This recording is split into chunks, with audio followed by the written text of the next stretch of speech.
আসসালামু আলাইকুম।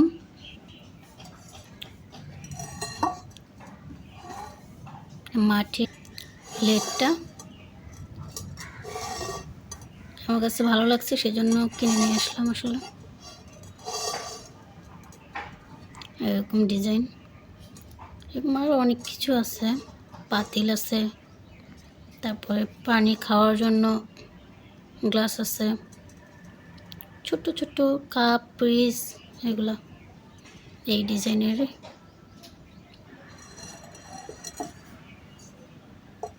আমার কাছে এই ধরনের প্লেটগুলো ভালো লাগে। মাটির প্লেট, সেজন্য মাশাআল্লাহ দেখতেও সুন্দর আর আরও ভালো লাগে। পোড়া মাটির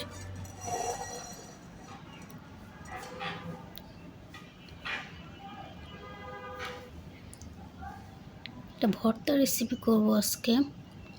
ভর্তা না, ভাজি বললেই চলে।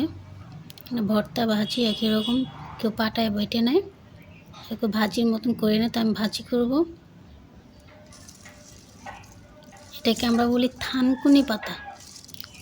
অনেকে বলে কি গোল গোল, তো তাই বলে টিয়া পাতা বলে অনেকে, কিন্তু আমরা বলি থানকুনি পাতা।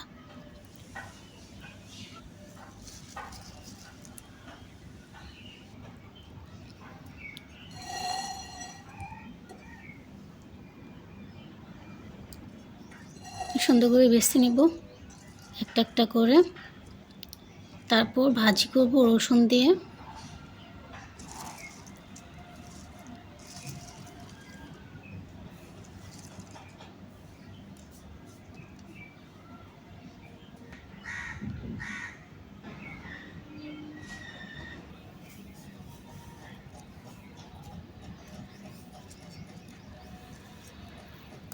একটা একটা করে বেছে নিতে নিতে সময় লাগবে, এই জন্য আমি সুন্দর করে বেছে নিয়ে তারপর একবারে দেখাবো। ভাজি করার সময় আর একটু ধুয়ে নেব, তখন একটু দেখাবো। ডাটাগুলো সব ফেলে দিয়ে এরকম পাতাগুলো নেব বেছা বেছা। সয়াবিন তেল দিয়ে দেব, এখানে রসুন, পেঁয়াজ, কাঁচামরিচ টেলে নেব আগে।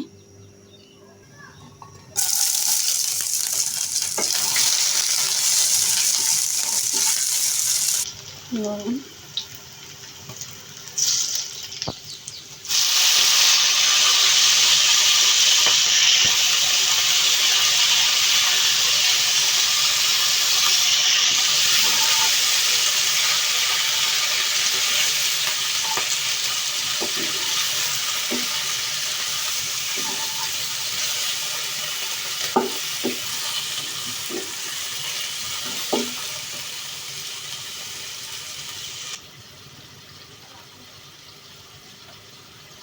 এগুলো অনেকগুলো শাক দিলে অল্প একটুই হয়ে যায়। থানকুনি পাতা যেটাকে বলে।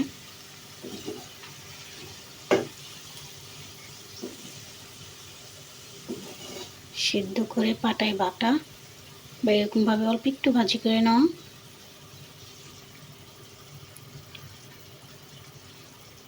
5 মিনিট লাগবে ভাজি করতে এটা।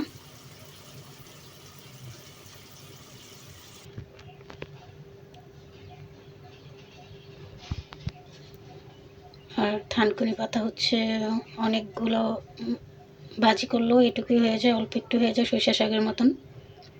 ভর্তা করলেও অল্প একটু ভর্তা করেই খাওয়া ভালো। থানকুনি পাতা বেশি আসলে অনেকে খায় না আর খেতে হয় না একসাথে। এখন একটু গরম গরম ভাতের সাথে খেয়ে নিলে হয়। আমি একটু কাছের থেকে দেখাই। এরকম আমরা যেরকম লাউ শাক বা মিষ্টি কুমড়া শাক ভাজি করি কিংবা ভর্তা করার জন্য একটু তেলে ভেজে নিই, টেলে নিই, এইরকমই একটু অল্প হয়েছে তো একটু দূরের থেকে দেখানোর কারণে ফ্যাকাশে ফ্যাকাশে লাগে, অনেক সময় মনে হয় যেন দেখতে সুন্দর হয় নাই, কিন্তু অল্প একটু, সেজন্য মশলা দেখতে কিন্তু লাউ শাক বা মিষ্টি কুমড়া শাক যেরকম ভাজা করা হয় ওইরকম ভাজি করার মতন। এখন একটু গরম গরম ভাত দিয়ে খেয়ে নিলে হয়। থানকুনি পাতা কিন্তু অনেক উপকার আছে অনেক কিছুর জন্য, আমরা অনেকেই জানি না যে অনেক শাক সবজি কিসের জন্য আমাদের উপকার। এই জন্য সব ধরনের শাক সবজি আমাদের খাওয়া উচিত। আর এটাও থানকুনি পাতার শাক একটা, ওটাও অনেক উপকার মানুষের শরীরের জন্য, সেই জন্য আর কি নিয়ে আসলাম। আর ভাজি করে নিলাম, আর গরম গরম ভাতের সাথে খাওয়ার জন্য অসম্ভব মজার হয় এটা। ঠিক আছে, আল্লাহ হাফেজ।